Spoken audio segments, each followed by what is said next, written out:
Dipersilakan pasangan kuis pertama Tuan Siti Zahra Desi Aziz bersama PKP.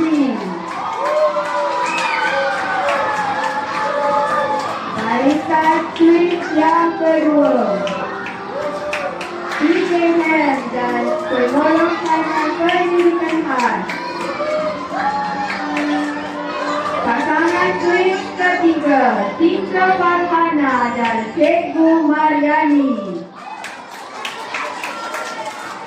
Pasangan kembar seterusnya Cikgu Nur Azlina dan Cikgu Nur Azlini. Pasangan kembar yang kelima Cikgu Hasliza dan Cikgu Azma.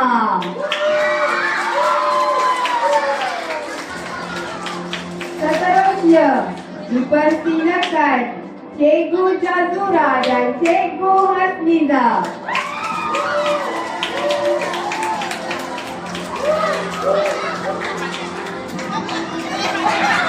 Pasangan kembar seterusnya dipersilakan Cikgu Hayati Hasan dan Puan Hanani.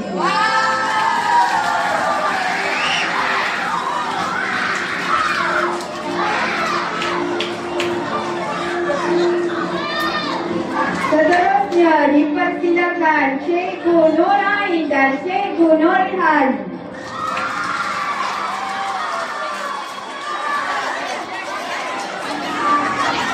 Pasangan kembar seterusnya dipersilakan Cikgu Afiqah Aziz dan Cik Na.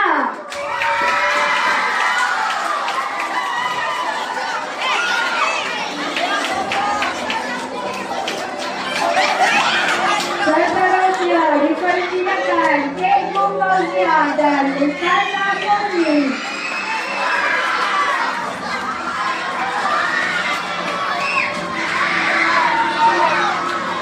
Pasangan kembar seterusnya adalah Cikgu Nadia dan Cikgu Afiqah.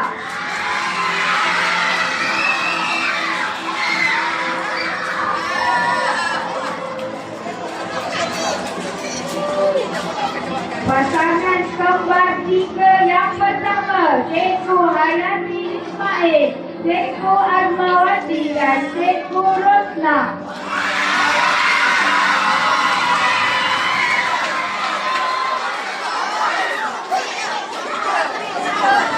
Pasangan triplet yang kedua dipersilakan Cik Ma, Cik Wa dan Cik Ta.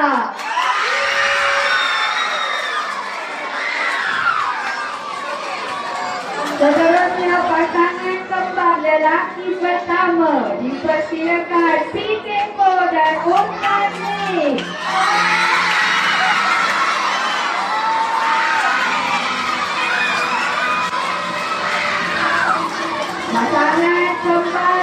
Pasangan triplet lelaki dipersilakan Ustaz Farid, Hanif dan Ustaz Rafiqi.